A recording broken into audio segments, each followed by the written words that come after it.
Pantera originated groove metal. Guitarist Dimebag Darrell Abbott, drummer Vinnie Paul Abbott, bassist Rex Brown, and singer Phil Anselmo provided a soundtrack for the disaffected, and a loud one at that.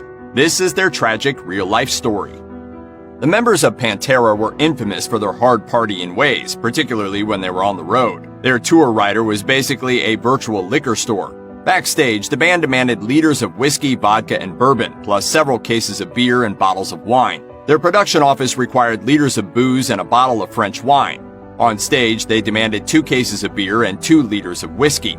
These were nightly requirements for tours that could run 80 or more nights. Some of the mayhem caused by such copious alcohol consumption was caught on film. Mostly, though, it's the stuff of legend, handed down in stories told by the people who were there and shouldn't be able to remember anything, but somehow do. Rex Brown, for one, has gone sober, telling the Rock Pit, "I quit drinking completely. I don't even think about it, and it's just amazing now." Phil Anselmo might have been anticipating his eventual slide into drug addiction in Pantera's 1994 song Hard Lines, Sunken Cheeks, when he sang about drinking and smoking all day and having done everything but tap the vein.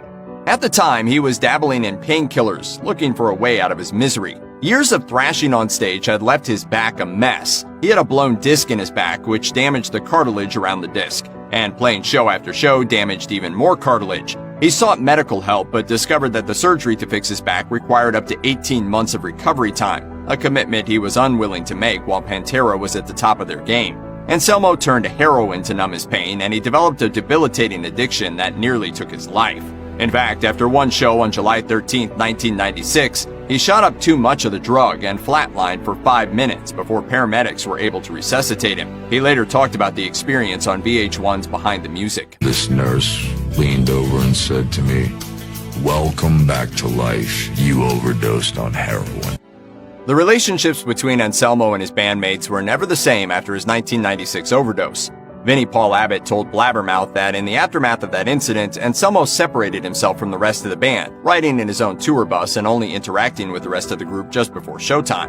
As he recounted, "You never knew which Phil you were gonna get. You might get the pit bull that we all knew and loved, or you might get some dude who was completely whacked out on heroin." In 2001, Pantera decided that a break was in order. A planned 1-year hiatus became permanent in 2003, as Anselmo cut off communication with the Abbott brothers, Vinnie and Darrell, and immersed himself in side projects like Superjoint Ritual and Down. The rest of the group was left angry and disappointed. The Abbott brothers moved on to form Damage Plan. Rex Brown eventually joined Down, and one of the great metal bands of the 90s was no more.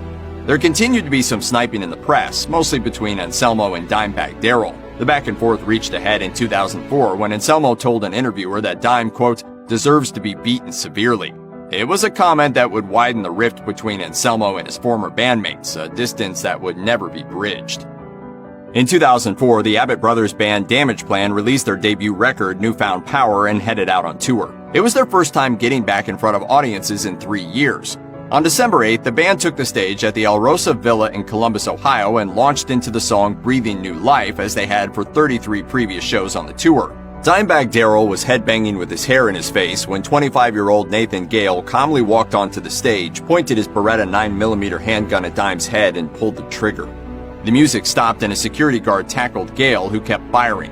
The scrum ended when a police officer arrived with a shotgun and killed Gale, who had killed 3 other people besides Darrell that night: a fan, a club employee, and 1 member of the band's security team. It was like a real bad movie. None of it seemed real whatsoever. None of it. The unimaginable tragedy sent shockwaves around the global metal community. Metal heroes like Rob Halford, Lemmy Kilmister from Motorhead, and Gene Simmons sent out messages of support. Darrell was buried in a Kiss casket and eulogized by his friend Zakk Wylde and his hero Eddie Van Halen, who had the guitar he used to record the album Van Halen 2 placed in the casket. Any talk of reuniting Pantera was likely ended on June 22, 2018, when Vinnie Paul Abbott was found dead, likely of a heart attack. He was 54 years old.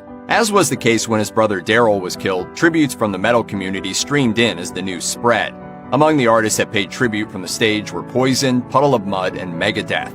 Abbott was laid to rest in a private funeral service. Paul Stanley and Gene Simmons provided a Kiss casket to Abbott's family, similar to the one that his brother was buried in. For Rex Brown and Phil Anselmo, Abbott's death hit particularly hard. Brown released a lengthy statement in tribute to Abbott 2 weeks after he died. In addition to sharing condolences and personal anecdotes, he wrote of his friend's legacy. He changed the game. He was the original for his generation, a generation that's still going. Everybody wanted to play like him. Anselmo initially posted on Instagram a simple picture of a candle without a caption, letting his fans express their condolences in the comments. At a public memorial for Abbott, Anselmo was seen in an 8-second video in which he said simply, "Vince, I'll always have love in my heart for you, man. Rest in peace."